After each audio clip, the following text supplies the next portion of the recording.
has fun. That's the real, okay, I'm going to hit record here. That's the kicker, is that they like give that job to anybody, but really, you never think about that. They say it's the hardest job in the world, but if that were true, there would be a more strict interview process. Yeah. It's really hard to become president.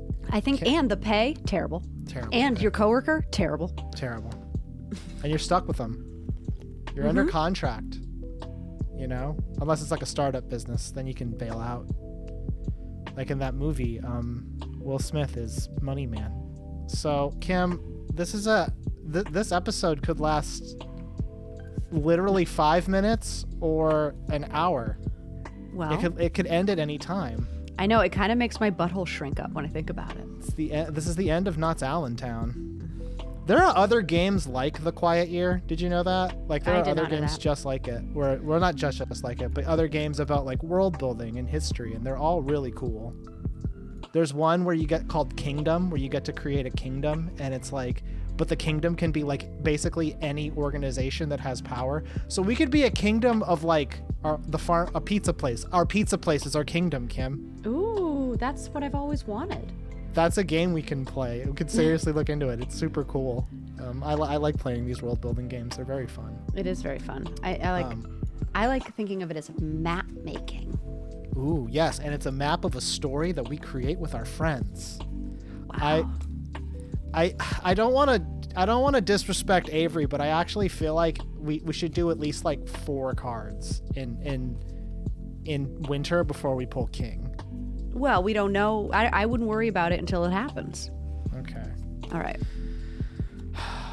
Okay, here we go. Watch me pull king. Oh, wait. Hey, everybody. Welcome back to JoJo Has Fun. We're playing The Quiet Year. We have entered into winter, which means at any moment JoJo could pull the king and the game is over. Kim, this is not the king. 9 of winter. Someone goes missing. They're alone in the winter elements. Choose one. The community organizes a constant search party, and eventually the person is found. Project dice are not reduced this week. Or no one ever hears from this person again. Is it your turn or my turn? It's your turn. You get to pick this one. Okay. I'm going to say, oh man. What a choice. Right? You can either say farewell to one person of our fake community, or they're found and we don't get wood or my observatory fixed up. I think that it would be the most wise, due to the fact that, I don't really want to do this. Jessica wandered out into the woods and was never heard from again. Wow, you know what? I'm just gonna, Kim, to quote Twitter, I'm just gonna leave this here closed. Yeah. So now we have a scarcity of Jessica.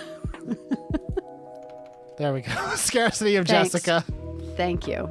I have to make sure everyone could see that because my head might have been in the way. We now have a scarcity of Jessica. Yeah. And it makes sense, though, because like the restaurant clearly was not doing well after the smooth jams left. You know, that was one thing I will say that we kind of fucked up on. After we made it a foolish project, but when we were done, it seemed like actually a really good idea. Yeah, it was. And that was one of my favorite things that happened, was that we started a foolish project that ended up turning into like an important project. Yeah, that helped morale and was awesome. Wow. Well, Kim, I'm sorry, Jessica's dead. She may have been eaten by dome bat. Well, actually, there are no dome bats or feral dogs. I don't know what got her, but something did. I assume it was just exposure, you know. Yeah. She was always wearing that tube top.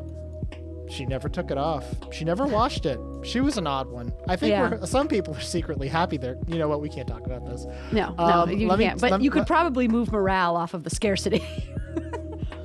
I wouldn't put it into the abundance category, but people weirdly. A little happy. So Kim, we've what happened with the project to loot the ruins? Well, they found actually a fair amount of usable wood. Good. And another pack of feral dogs. Okay, that's good. That's good. So it's kind of a mixed blessing. So I'm gonna put down that we have now an abundance of fuel. Yeah. That makes sense. I mean, that's not exactly right, but it sounds, because we're gonna burn it, so fuel makes sense. I'm sure we found like isopropyl alcohol and cans of like paint all sorts of stuff to burn. Well, yeah, and like the buildings had burned down, and so like there was there's even like charcoal. It's great. To indicate that, I'm gonna draw one of these. Okay, yeah. So that's like, everything's been taken out. Well, of no, that. this is the symbol that they had in like an episode of The Walking Dead. It was like 3 survivors. Oh yeah. 4 pounds of food. Building cleared. Oh God, Jojo, you know that's what they do. dogs. That's what they do in reality with hurricanes. Oh no, really? Yeah. Oh no, that makes me sad. Yeah. So okay. if there were like people or animals or whatever. Really? That's interesting. I thought that was just a thing from Walking Dead. No, it's because when did Katrina happen versus when Walking Dead started? 2000. You know, it's probably about the same, like right before. I remember because I was working at like a cafe at the time. And that August 2005. You worked at a cafe? Yeah. Go on. It was a terrible job. I really hated it. I washed dishes. What were you doing there? I washed dishes. So you were a senior in high school? I had just gotten into community college. Oh, wow. Yeah. Young Joe was really sad. Your dad must have been so disappointed in you. He was. I got yelled at for not being more successful right out of high school. Cool. I know, right? It's great. That's exactly what you need to hear as a millennial. Yeah. Well, he didn't know that it was going to go really bad for the rest of us. The ceiling's actually pretty low for me, if I'm being honest. Yeah. Let's just be glad I'm not Kim. Hey. He didn't know you at the time, and neither did I. I met you soon after that, though. You, like 8 years after that, I think. I mean, like in the grand scheme of history. You're right. In the grand scheme of history, yes. That's probably true. We've been friends for longer than we've been conscious as people. What do you want? Well, what are my options? Well, I've only said it a dozen times now, but you can discover something, hold a discussion, or start a project. Okay. I'm going to Wood. What? Wood. Oh, that's wood. Yeah. That's wood. Okay, I'm gonna hold a discussion. Okay. Is the restaurant still open? Sign says closed, but I don't typically listen to signs in this apocalypse. Someone should do something. That's a great discussion. I'm gonna put a little dot to indicate that we've had a discussion. Yep, we talked about that. I have an idea. I'm gonna draw a card. Okay, here we go. I hope it's not king. Butthole clenched. Come on, Avery, don't screw us. Oh, thank God. Ace of Winter. Now is the time to conserve energy and resources. A project fails but gain in abundance. Now is the time for a hurried labor and final efforts. A project finishes early but gains scarcity. Here's what I think happens. A project fails. The project that fails is us figuring out the observatory. Okay. I don't think we're going to. It had 2 weeks left. We're not going to figure it out. Okay. But that's okay because in the first couple floors that we were looking through, we found a couple storerooms, and they were filled with electronics. They were like filled with like, I guess maybe the boots. They got some stuff from this observatory too, but there was a lot of basically like a lot of duplicative parts of the stuff we used to build the stuff that did solar. Oh, good. We found that along with some other like basically like technological equipment. So now we now have an abundance of electronics again. Wait, so we don't know what's happening inside of the observatory, and we never will. Okay. But that we have electronics now. Okay, can we start up those smooth jams again, or? We don't have any projects to tick down, and so therefore I will start a project. Now see, Kim, this is what I would like to call a foolish endeavor, because a foolish endeavor would be for me to work to reopen Jessica's place. So I'm going to start a project to fix the solar thing, and I'm going to say it's going to take 2 weeks to basically restart our solar infrastructure. Okay. As I feel if we don't do that, we're fucked. Yeah. That's it. If we can't figure out how to seal the dome, we're gonna die. It's now your turn. Okay, I'm ready. I have a good feeling about Avery. this. Come on, Avery. Avery. Pravery. I'm praying to Avery, or Pravery as I call it. Fuck. Okay, here we go. Ready? Ready. 7 of winter. Okay. I just got goosebumps. What is winter like in this area? How do community members react to the weather? Okay. Is that my only option? Yeah. Okay. Just say what winter's like. Okay, so winter is just like bone-chillingly cold. And this particular winter, there hasn't been a lot of snow. It's just windy. It's just that kind of windy, brisk cold. You can't, even inside, it's just raw. That it's described as like a sucks. raw, freezing. And you're never truly warm because you don't want to burn wood unnecessarily. And people are just kind of crabby because they're just cold all the time. And wow. Yeah, and they're not. That's that kind of like that is how I imagine the cold in like New England or Pennsylvania for a while until it finally snows, where it's just kind of this terrible, terrible like bone-chilling wind, but no snow on the ground. Yeah. And so like if there was snow, they could, do activities like they could make snowmen and they could make, like little like those snow cones and they could like do things to boost morale. But it would be like a bad situation you could make the best of. Yeah, you could melt the snow and have fresh water. You could write your name in it with your pee. There's fun to be had in a snowstorm. Right. Not a lot of fun with bone-chilling Pennsylvania cold. Yeah, just raw. Like you just breathe in and your nostrils freeze. I hate that. Yeah. Okay. Well, do you want to indicate that somehow? Yeah. Want to draw like a breeze? Yeah, I'm gonna draw a. There we go. That's wind. I think technically on weather.com that's described as fog, but we're gonna call it wind. A cold wind by the baby, and the field and the little huts. That's nice. Okay. I tick down the clocks. Nothing happened. We can either have a discussion, discover something new, or start a project. Okay, we got to start a project. What's the project? These houses are going to need these solar panels to get hooked back up. It's going to take a week. Yeah, okay. Because otherwise they're going to freeze to death. I was going to say, I feel like if this solar panel's fixed, this one's fixed. Okay, all right, then that's fine. Okay, so I'm going to say then I want to start a project.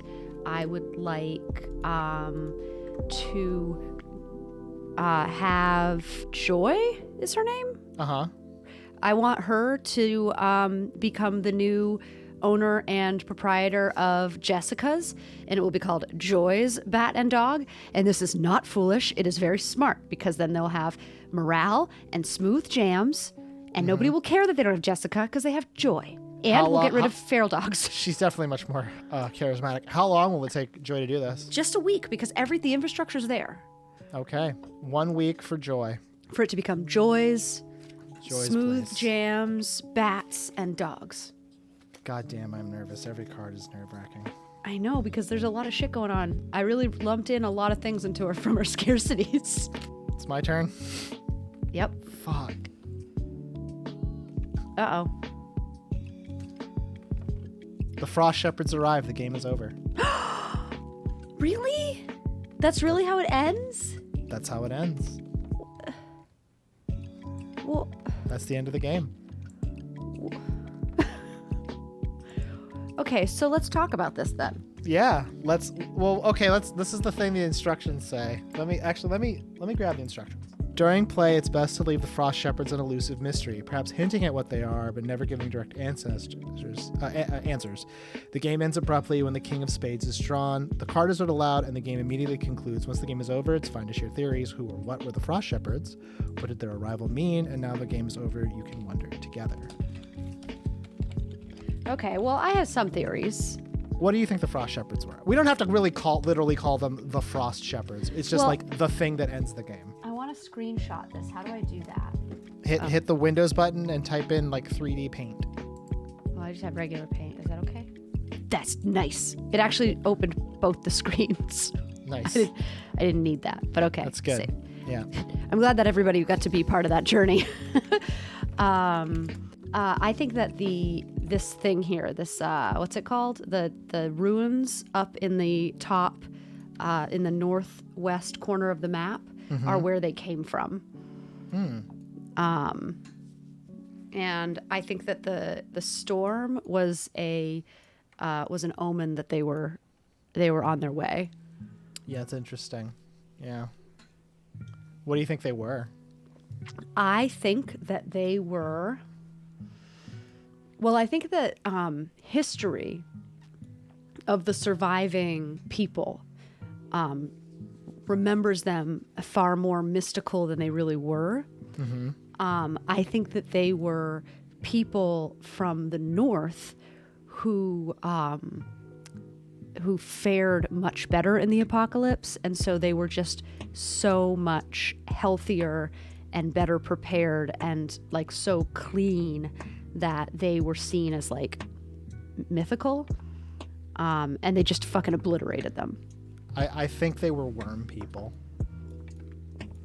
That's my theory. Oh, worm people. I think that I think the disciple was one of them. I think the baby was one of them. I think they were basically people who had gotten taken over by these seeds that grew worms. Yeah.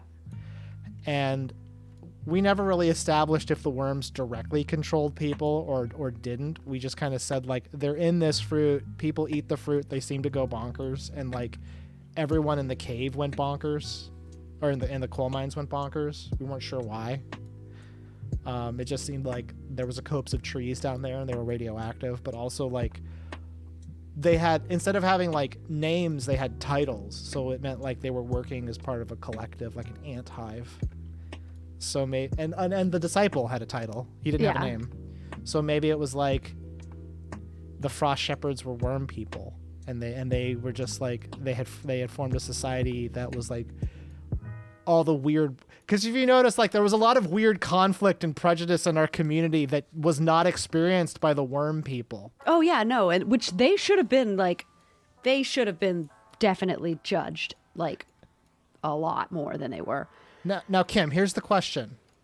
Did we code the worm people as communist? No, I don't. Maybe?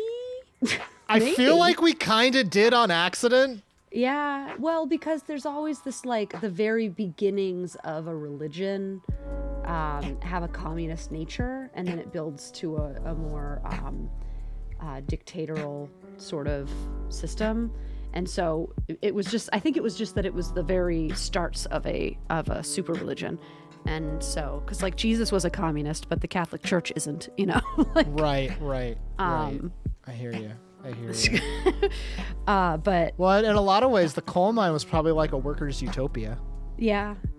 And I wonder sort of if, like, because, I mean, it's possible if the worm people actually continued on in their way, probably Knott's Allentown is better off having been taken over by them, because the only people that were in Knott's Allentown, they were a bunch of fucking selfish, murdering, violent weirdos. Yeah, like, and like, it just totally, it seems like perhaps it was better off for them to be just worm people.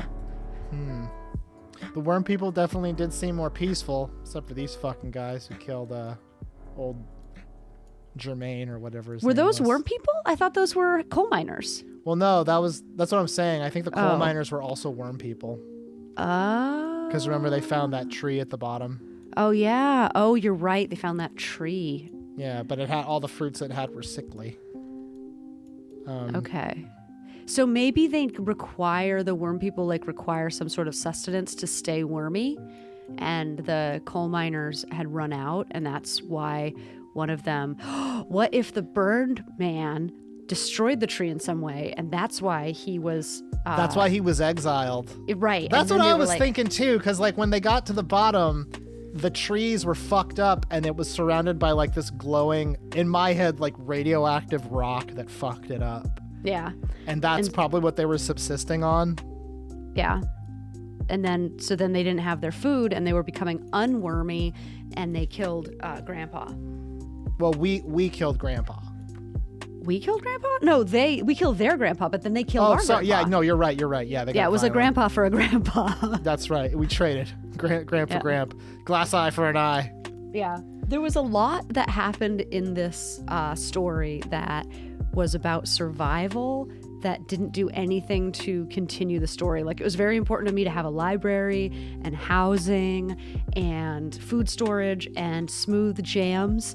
And an old needed folks those home, smooth jams, though. and a packy, and like all of these things that like were very important, like that I thought we would really need. And then we had a bog, but we also had this weird water that like spouted from the ground forever.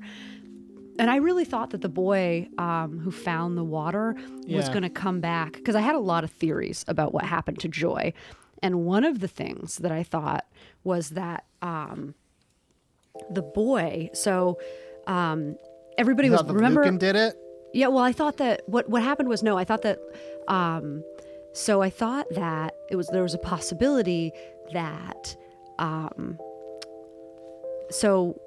I don't know if you guys remember, but the reason that everybody was mad at Joy originally is because she was haughtily playing with fire, essentially going too close to the ruins. Lucan was with her. Everybody was really mad. And then, so he ran away, but then he found this water. I was thinking that he would be mad at Joy for forcing him to be exiled and then go and kill or in some way fight Joy, and that's why she came back all damaged, because he would want to get rid of Joy so that he could feel comfortable coming back to the community. And I just never circled back to that idea. Well, I never said when they came back, my thinking what happened was, because this was all because of that discussion we had about like, oh man, Joy and the other kids, they were rude. They insulted this local belief.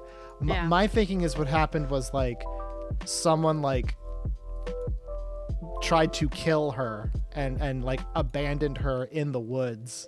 Oh. And she was like lost and disoriented out there, and Pride found her and nursed her back to health. And that's why, and I think the guy that he killed is who she said did it. That was my thinking. Yeah.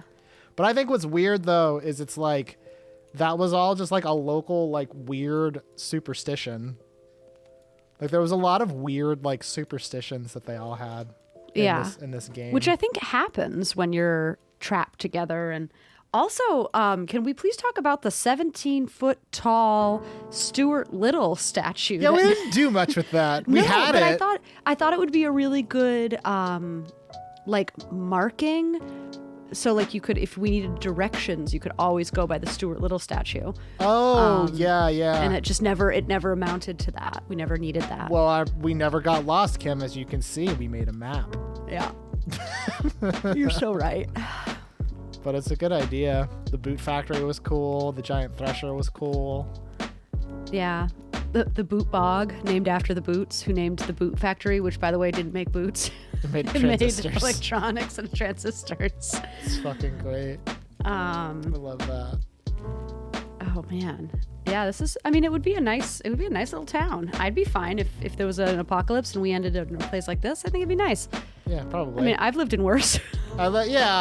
Sure. Springfield represent. Yeah. Hey. Well, I mean, really, let's talk about Tuscaloosa here. We have Do you have a dome? Yeah, we have Bryant Denny Stadium, which holds 150,000 people, I think. Down the street, we also have coal miners. We have, lots of large soccer fields and things like that. Do you have a book barn? Do we have we have a Barnes & Noble. A book in Barnes & Noble. Okay, so we're right there. We have the Mercedes factory, which I don't know. They have electronics in there, I'm sure. Yeah. Oh yeah. They. Boot can be a brand of car. We don't know. Yeah. The Bootmobile. The Bootmobile. We have tons of old folks' homes. And Packies. Shady Pines and Packies. Yeah, we have a couple of those. They're called ABC Liquors. Nice. It's and then definitely lots of restaurants that have karaoke. I don't know about fields or bogs. Probably don't have many bogs. That was a very unusual thing. Yeah. You have mounds? To the south of Tuscaloosa, there's actually a place called Moundville, and there's this archaeological site where Native Americans built a bunch of mounds, and they don't know why, because they actually abandoned the mounds like 5,000 years before colonizers. That's and really interesting. As far as they can tell, everything was going like just fine there, and they just disappeared. Interesting. Yeah, like there was no signs of it's a real Roanoke situation. Right. Well, there was no signs of famine. There were no signs of any sort of like battle. It was just like they were there. It was a thriving community of thousands of people, and then they were gone. And so when the colonizers arrived, there were just these big mounds. And so it's called Moundville. There's your Alabama history lesson, folks. Yeah. That's what Pip's going to learn in school. Yeah, he's going to learn about that. Local Alabama history. Yeah. What's Moundville? I don't know. Correct. You pass. That's it. No one knows. So you're right there. Yep. You got it. Well, shoot. Well, this has been a short episode, I guess, because... Well, it's got 30 minutes out of it. I'll cut it down to 20, the conclusion of our Knott's Allentown adventure. All right. I think that, yeah, I loved this, but I also look forward to playing more traditional games, because I think that... Like Resident Evil and such. Oh, yeah. Or and Zelda. Yeah, Zelda would be... I do miss some Zelda. I wouldn't mind playing that. It's just Zelda so beautiful. Yeah. But I enjoy this format a lot. I really like world building, because I think that... I think it's tough doing our show because we haven't been doing daily episodes to do like a long game like that. Because if it's either we need to record for a super... Because we can't make progress unless we either record a super long time and pare it down, or... Because like watching someone beat a game an hour a week, it would take like over a year. It would be insane. Yeah. There'd be no way to do it. I don't know. I don't know what we can do about that. Yeah. There's nothing really to do. It's just a weird thing. But this has been really fun. This has been really fun. Are you going to tweet at Avery? I might, just because like what happened was I saved it. So this is like an old person thing. I saved it on my computer, but the Twitter is on my phone. Oh, that's a tough one. Yeah. You know what you can do is you can just send her a link to the episodes and be like, hey, Avery, you know what I can do? I can put, I can sign into my Gmail, and I can access my Gmail from my phone and my Google Drive, and I can add the picture that I just saved on my computer. Where did I save it? Probably in Pictures, Kim. Probably a folder named There it is, Pictures. Knott's Allentown, right there. Okay, cool. So this has been I'm Almost 40 with Kim Martell. Oh, man. You know what would be super fun? What? I was talking to Ben Rice about this. I think it would be really fun to do like a BuzzFeed style countdown of like the top 20 movies from our youth that helped us prepare for real life situations. Like he was saying, like pretty much everything that he has read about fatherhood and everything that he has done to try to prepare has not even nearly been as useful as the amounts of times that he watched Father of the Bride 2. Wow. Yeah, and he's right. A Father of the Bride 2, if you need to prepare for parenting, it's the one. That's the one for guys. Like, and then like if your boss dies in suspicious circumstances, but you have to keep appearances as like keep normalized appearances. Right. Weekend at Bernie's. Oh, interesting. Yeah. Kind of just act like he's around. Yeah, just be like, what, who, what? No, he's answering like that. This is him answering the phone. Hello, I'm Kim's boss, you know, and that's how you learn. And then like, you know, I mean, there's just so many great things that we learned from our childhood that like. Just like a tier list for movies to help you with a given situation. Yeah, just exactly. Like that's an easy format to do. That would be fun. Yeah, that would be fun. I'm into that. I like that list. I like the list of top 10 Yankee Candle smells that should be. Bleach being the number one. I think number one Yankee Candle is Kim, not a do you smell. want to take this production meeting offline? to let these people get back to their lives. I just assume you're going to cut all this. Oh. Okay. All right. Anyway, you guys, I guess I'll sign off now. It's been real. And thank you all for joining us on Knott's Allentown, A Quiet Year. You can get The Quiet Year at buriedwithoutceremony.com for a physical copy, $50, or you can get the PDF version on DriveThruRPG for $5. $5. You would be a bad person to not get this You'd be game. Crazy not to, and I don't like to use that word. Let me just say this. This is something incredibly fascinating that we don't have to try it now, but eventually I want to try it either for the show or not. This is at the end of the instructions for A Quiet Year. I'm just read it. This is in the voice of Avery. I first released The Quiet Year in 2013. Since then, I've learned a lot about settler colonialism and my place within it. Looking back at the game with a critical eye revealed a concerning truth. The Quiet Year was entirely silent on issues of cultural recovery and indigenous resurgence. In a game about community and land, those are hugely important topics. From that realization, I partnered with Mark Diaz-Truman to design The Deep Forest, a sister game to The Quiet Year. It's a post-colonial weird fantasy game about monsters rebuilding their community after driving out human occupiers. It engages questions of cultural continuity, adaptation, and the looming worry of reoccupation. It is available for free at Buried Without Ceremony / The Deep Forest. That's amazing. That's big mood. That's excellent. I want to play that one too. Mm-hmm. What I want to know is if there's anything that people think that we missed or completely did wrong, or what they really wanted to see that we didn't include. Yeah. Or like if they thought that things were going to go a certain way and they didn't, or if they were really surprised. Pretty much, I just want feedback. I want to know, what did people think of this? Because like it was really fun to play, and I really hope that like my big goal for this whole playthrough is that somebody watches this and then goes and plays the game. I think that's the goal of every Let's Play, quite honestly. But this one especially. Not for me. Not for me. But like for this one, yes. This is a great fun game. Normally the goal of my Let's Play is to fuck whoever I'm trying to fuck. Those are the games we play. That's true. Those are the games we play.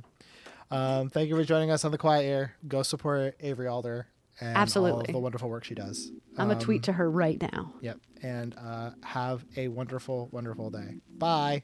Bye.